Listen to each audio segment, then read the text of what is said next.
आज हम लोग मैथमेटिक्स का चैप्टर नंबर 13 जो डायरेक्ट और इनवर्स प्रोपोर्शंस है उसमें इनवर्स प्रोपोर्शन देखेंगे और एक्सरसाइज हम लोग करेंगे 13.2 की। सो दिस क्लास 8 का चैप्टर है मैथमेटिक्स का। तो what is inverse proportion? Basically जब दो क्वांटिटी कुछ चेंज होती है आपस में तो एक क्वांटिटी इंक्रीज होती है और दूसरी क्वांटिटी डिक्रीज होती है। तो ऐसा कुछ दोनों के बीच में अगर कुछ रिलेशन होता है तो उसको हम बोलते हैं इनवर्स प्रोपोर्शन। जैसे ये एग्जाम्पल के थ्रू इन्होंने समझाया है कि एक पर्सन पहले वॉकिंग से जाता है, फिर रनिंग से जाता है, साइकिलिंग से जाता है, बाई कार जाता है, तो उसको स्पीड जो है उसकी चेंज होती रहती है और टाइम टेकन उसको धीरे धीरे कम लगने लगता है। जैसे वॉकिंग में जा रहा है तो इसकी स्पीड है 3 किलोमीटर पर आवर और उसको टाइम लग रहा है 30 मिनट्स। और वही पर्सन अगर रनिंग कर रहा तो उसकी स्पीड जो है डबल हो गई, तो टाइम टेकन जो है हाफ हो गया। सेम अगर साइकिलिंग करके जा रहा था तो स्पीड जो होती 3 टाइम्स हो गई जो वॉकिंग की में थी, तो टाइम टेकन जो है 1/3 हो जाता है। ऐसे ही बाई कार से जाने से 15 टाइम्स हो गई है और टाइम टेकन जो है 1/15 टाइम्स हो गया। तो इस तरह से इनका इन्वर्स प्रोपोर्शन होता है। और यहाँ बेसिकली यहाँ समझा दिया गया है कि एक्स वेरिएबल और वाई वेरिएबल का मल्टीप्लिकेशन जैसे यहाँ ऊपर दिया है, जैसे 3 × 30, ओके, एक्स 3 है और वाई है 30, will be equal to 6 × 15, that is x2/2। और ये दोनों मल्टीप्लाई करने के बाद में कांस्टेंट आ रहे हैं, तो आप ये समझ सकते हैं कि एक इन्वर्स प्रोपोर्शन है, ओके। और दूसरा एक रिलेशन दिया है कि x1/x2 is equal to y2/y1। अब एक पॉइंट और देख लेंगे हम लोग इसमें। बाकी एग्जाम्पल आपने देख सकते हैं, बड़े सिंपल एग्जाम्पल्स हैं, ओके ना। एक्सरसाइज हम करेंगे इसकी 13.2 है जो exercise.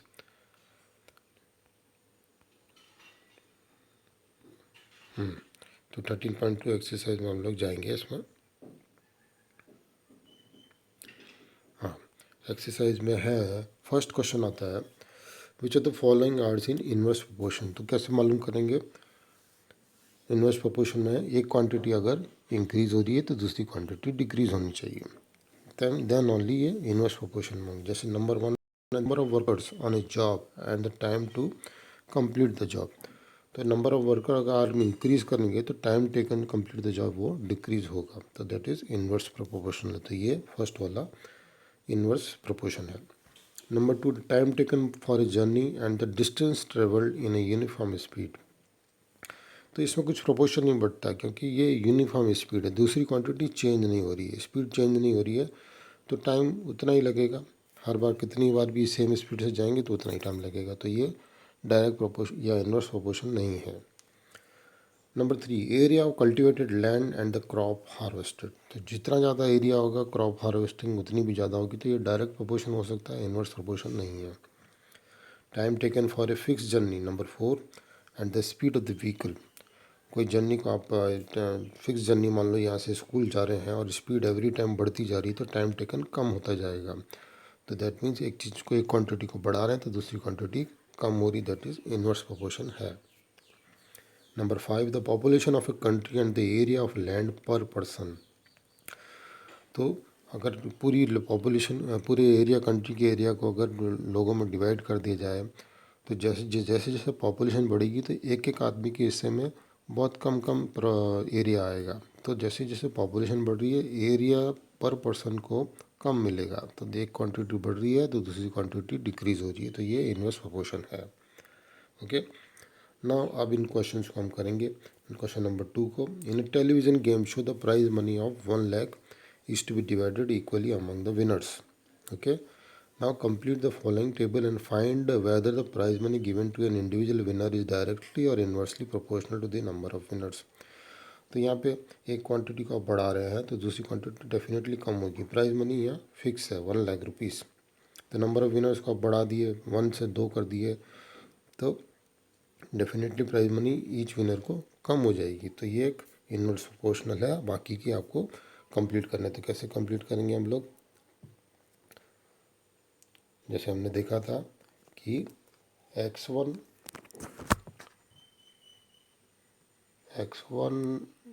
y1, that means x1 × y1 is equal to x2 × y2। तो हमारे फर्स्ट केस में x1 क्या है, वन विनर है, प्राइज मनी कितनी है 1 लाख। और x2 क्या है, x2 नंबर ऑफ विनर्स बढ़ा दिए सेकंड कंडीशन में, और प्राइज मनी होगी 50,000। तो ये एक दोनों के केस में 1 लाख आएगा। तो ये एक इन्वर्स प्रोपोर्शन है जो एक कांस्टेंट आ गया, एवरी कंडीशन में कांस्टेंट आ रहा है। इसमें भी 1 लाख है, इसमें भी 1 लाख है, 1 लाख आएगा, ये भी 1 लाख आएगा। तो ये कांस्टेंट है, दैट मीन्स ये इन्वर्स प्रोपोर्शन है। अब थर्ड कंडीशन में जैसे आपको दिया है कि नंबर ऑफ विनर्स इसने 4 कर दिए हैं, तो आपका प्राइज मनी कितना हो जाएगा पूछा है। तो दोनों का मल्टीप्लिकेशन 1, पहला first condition 1 into 1 lakh shall be equal to, इस फॉर्मूले के हिसाब से shall be equal to number of winners हमको यहाँ पे दिए हैं और पूछा है कि कितना प्राइज मनी होगा। तो प्राइज मनी हम मान लीजिए x है, तो यहाँ से x निकाल लेंगे। x इज इक्वल टू ये 1 लाख डिवाइडेड बाय 4। तो कितनी आएगी आपकी prize money 25,000 rupees each. Okay. दूसरा कंडीशन में x इक्वल टू, दूसरा कंडीशन में जो नंबर ऑफ विनर्स उन्होंने कर दिए 5, तो 1 लाख की अमाउंट है,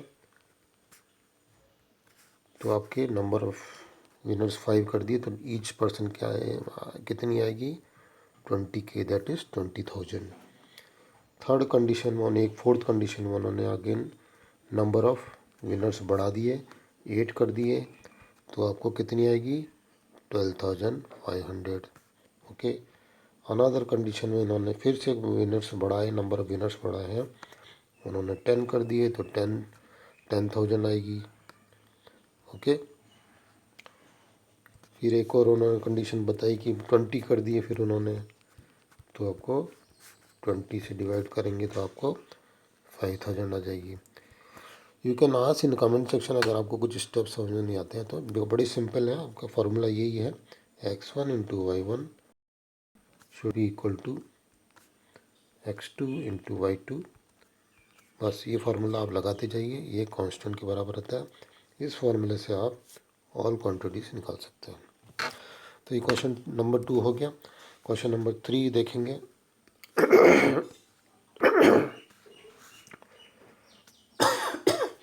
क्वेश्चन नंबर 3 है कि Rahman is making a wheel using spokes. He wants to fix equal spokes in such a way that the angle between any pair of consecutive spokes are equal. Help him by completing the following table. तो यहाँ पे भी same है कि number of spokes जैसे जैसे वो बढ़ा रहा है तो एंगल जो है उनके बीच में कम होता जा रहा है। 90 डिग्री था 4 स्पोक्स में, 6 में 60 डिग्री था, तो इन्वर्स प्रोपोर्शन में है। और ये 4 इंटू 90 इज इक्वल टू 360 आता है, 6 इंटू 60 इज इक्वल टू 360 आता है। तो ये कांस्टेंट आ गया, that means inverse proportion confirm हो गया। बस इसको आप कंसीडर करके नेक्स्ट उसमें निकाल सकते हैं। आपको 8 स्पोक्स के लिए निकालना है, तो अगेन एक्स मान लीजिए, नंबर ऑफ एंगल जो है एक्स है। तो पहली कंडीशन में 4 into 90 shall be equal to, कितना दिया था उन्होंने 8 स्पोक्स दिया, तो 8 इंटू कितना एंगल होना चाहिए, मान लीजिए एक्स एंगल है, तो एक्स की वैल्यू कितनी आएगी 4 इंटू 90, 8 को उधर ले जाइए तो आपने 45 डिग्री आ जाएगा। सेम नेक्स्ट स्टेज में उन्होंने नेक्स्ट वाले नंबर ऑफ स्पोक्स बढ़ा दिए, 10 कर दिए, तो 4 इंटू 90 डिवाइड बाई 10 कर दीजिए, 90 डिग्री है ना, तो ये आ जाएगा 30 डिग्री,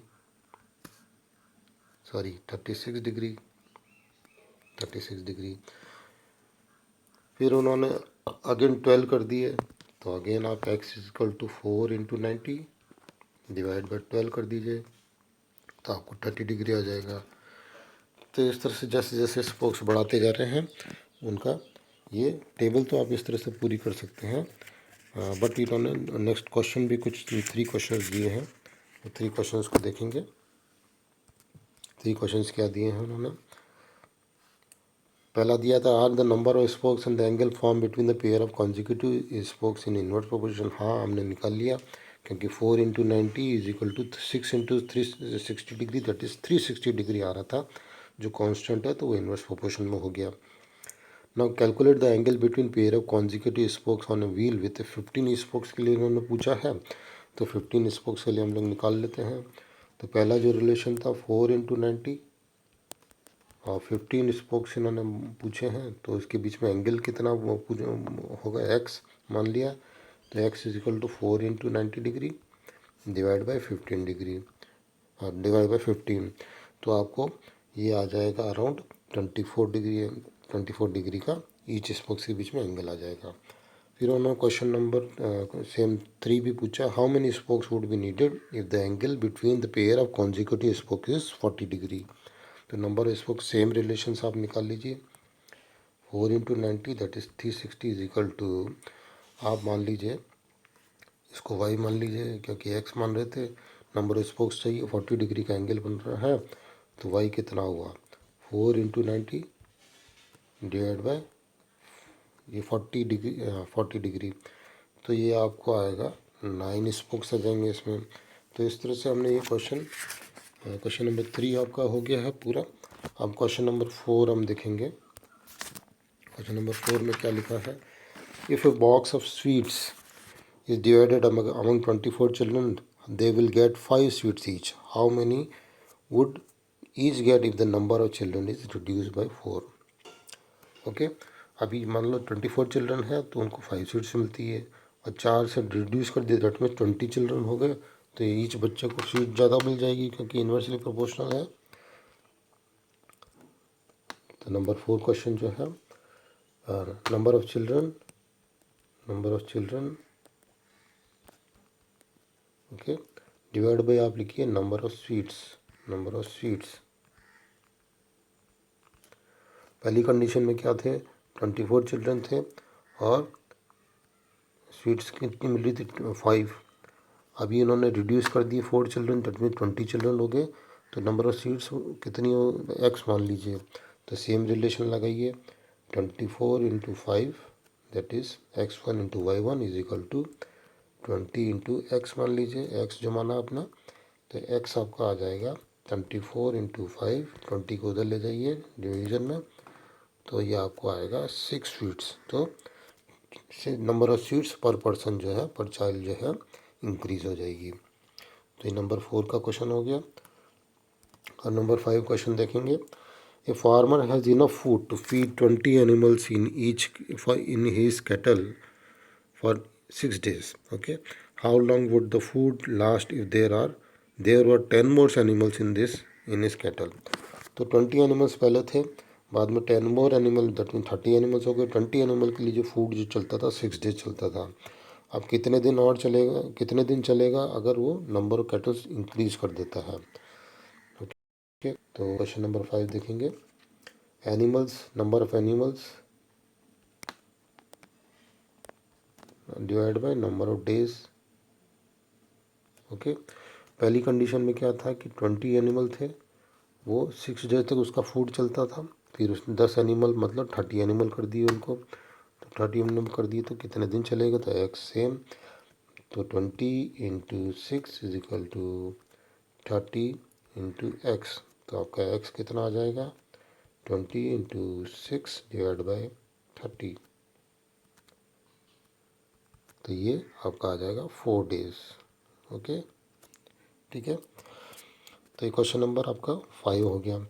नाउ क्वेश्चन नंबर 6 देखेंगे, ए कॉन्ट्रैक्टर जो काम करता है मतलब जॉब करता है, एस्टिमेट 3 पर्सन, एस्टिमेट मतलब एस्टिमेशन करता है कि कितना दिन लगेगा, 3 पर्सन वुड रीवायर मतलब जो वायरिंग है वहाँ की चेंज करेगा जसविंदर हाउस की 4 days में, तो 3 पर्सन जो है 4 दिन में वो काम कर सकते हैं।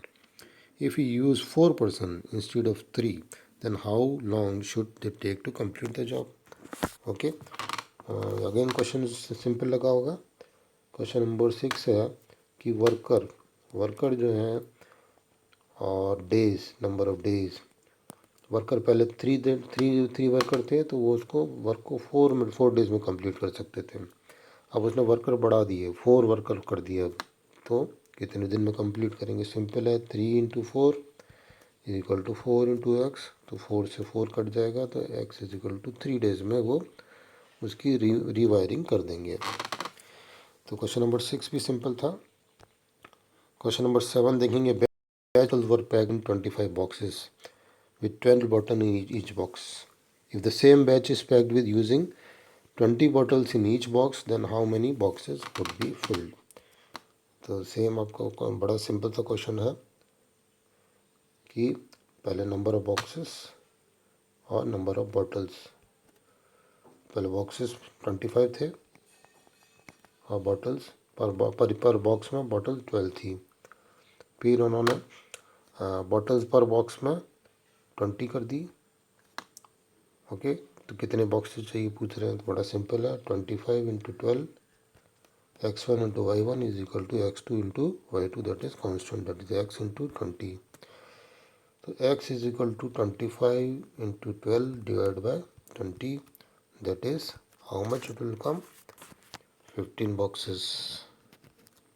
Okay, तो only 15 बॉक्सेस ही उनको चाहिए रहेंगे अगर पर बॉक्स में अगर वो नंबर ऑफ बॉटल्स इंक्रीज कर देते हैं। तो क्वेश्चन नंबर 7 हो गया आपका।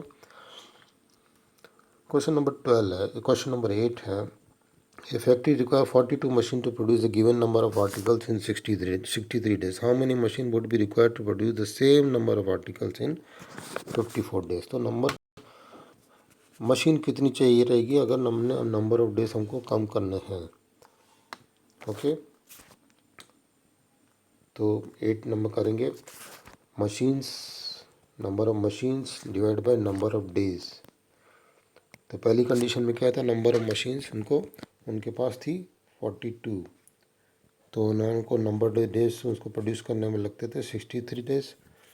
और मान लीजिए उनको अब 54 डेज में काम कंप्लीट करना तो कितनी मशीन चाहिए रहेगी, तो एक्स मान लीजिए, तो 42 into 63 is equal to x into 54। तो एक्स कितना हो गया आपका 42 इंटू 63 डिवाइड बाय 54। सिंप्लीफाई कर लीजिए 7 की टेबल से, तो आपको ये आना चाहिए 49 मशीन उनको चाहिए रहेगी। ओके, नाउ क्वेश्चन 9 देखेंगे, a car takes 2 hours to reach a destination by travelling at the speed of 60 kilometre per hour. How long it will take when the car travels at the speed of 80 kilometre hour. तो ज़्यादा speed होगी तो time जो है उनको कम लगेगा। Okay, question number 9, speed and time. तो speed पहली कंडीशन में उनको कितनी थी, 60 थी, तो 2 आवर्स लगते थे। अब दूसरी कंडीशन में उनकी स्पीड 80 हो गई तो कितना टाइम लगेगा, same 60 into 2 will be equal to 80 into x. तो एक्स कितना आया, 60 into 2 divide by 80, that is 3/2, that means 1.5 hour. Okay, 1.5 hour उनको लगेगा। पहले 2 आवर्स लग रहे थे, स्पीड बढ़ गई तो 1.5 आवर ही लगेगा। ओके, क्वेश्चन नंबर 10 देखेंगे, 10 के 2 पार्ट्स हैं। If a person 2 person could fit new window in a house in 3 days। Okay, now एक कंडीशन है, पहला पार्ट है, one of the person fell ill before the work started, how long would the job take now. बड़ा simple है। Question number 10, पहला number of person मान लीजिए ऊपर में, और डेज पहली वाली कंडीशन में क्या थे कि 2 पर्सन थे, लिखा 2 पर्सन थे, उनको 3 डेज लगते थे। एक पर्सन फेल हो गया तो एक ही पर्सन रह गया, कितने दिन लगेंगे, बस 2 into 3 is equal to 1 into x. तो एक्स कितना हो गया, 6 डेज। एक ही पर्सन काम करेगा तो 6 डेज लगेंगे। दूसरा पार्ट क्या है इसका, how many person would be required to fit the window in 1 day। 1 day में करने के लिए कितने पर्सन चाहिए,